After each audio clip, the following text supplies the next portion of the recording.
seberapa besar Anda lihat kita harus waspada dengan adanya potensi capital outflow besar-besaran ini, sementara kita tahu rupiah saat ini sudah di 16.200 dan juga bursa domestik kita juga hari ini sudah melemah di atas 1,6%. Ya, ya memang itu konsekuensi dari situasi yang penuh dengan ketidakpastian ini gitu ya.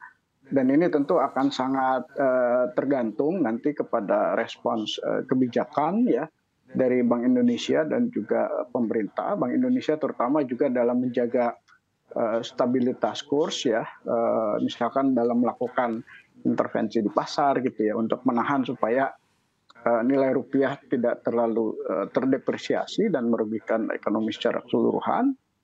Terus kedua dari sisi fiskal ya pemerintah tentu juga harus lebih berhati-hati ya, karena kemudian kan kita tahu resikonya adalah ya kenaikan biaya-biaya, terutama juga kita pasti terdampak di biaya subsidi yang akan meningkat karena harga minyak meningkat, dan ini juga tentu perlu kebijakan fiskal yang lebih disiplin dan hati-hati lagi sehingga ya kebutuhan dana itu bisa di-manage sedemikian rupa dan juga defisitnya juga bisa dijaga tetap di bawah 3%. Baik, masih terkait dengan serangan balasan Israel ke Iran, Anda lihat seperti apa korelasinya terhadap persepsi investor global akan pemangkasan suku bunga acuan? Di mana kita tahu sebelumnya kenaikan harga emas ini terjadi akibat adanya persepsi soal pemangkasan suku bunga ini, dan jika kita dengar yang disampaikan Wakil Menteri Keuangan Suhasil Nazara bahwa higher for longer ini mungkin akan terjadi dan mungkin tidak ada pemangkasan di tahun ini.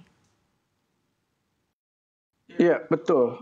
Memang dengan situasi yang penuh ketidakpastian ya, dan ditandai dengan harga-harga komoditas yang meningkat, minyak, tentu ini akan berdampak kepada inflasi yang susah turun gitu ya.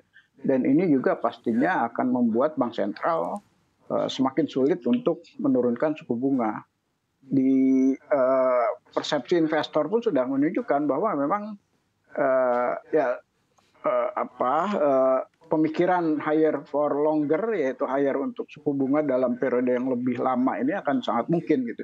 Jadi memang itu adalah resiko ya ketika inflasi tinggi, ya program penurunan suku bunga ini sangat mungkin semakin tertunda gitu. Tadinya kita kan expect bisa di kuartal ketiga ya, atau paling sialnya di akhir tahun kuartal keempat. Tapi kalau misalkan fenomena kenaikan harga-harga ini masih berlangsung dan juga konflik geopolitiknya agak susah untuk selesai dalam waktu lama, sangat mungkin jadi suku bunga tidak jadi turun di tahun ini. Baik, apabila memang tidak akan ada pemangkasan suku bunga di tahun ini, apakah ini akan memberikan efek signifikan untuk harga emas?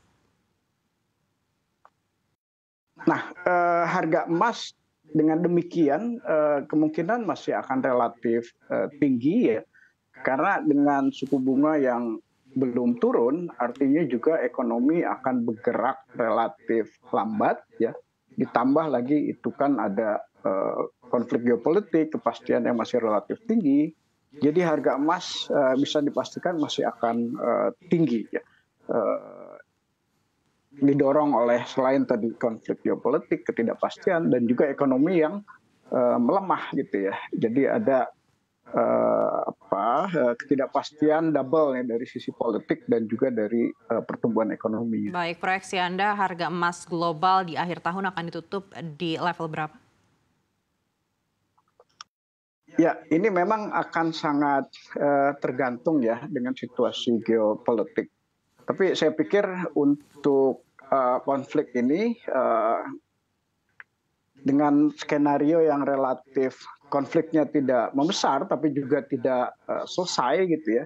Saya pikir bisa bergerak ke 2.500 sampai 2.600 ya. Artinya ini konflik masih relatif sedang gitu ya.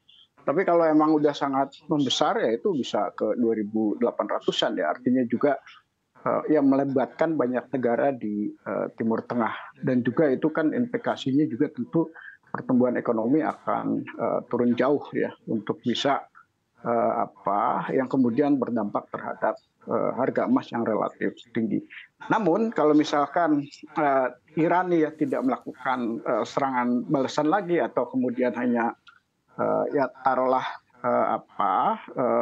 adu gertak gitu ya, nggak ada letupan senjata atau rudal lagi, saya pikir ya harga emas bisa relatif stabil dan agak melemah lagi mungkin di levelan 2.200-an.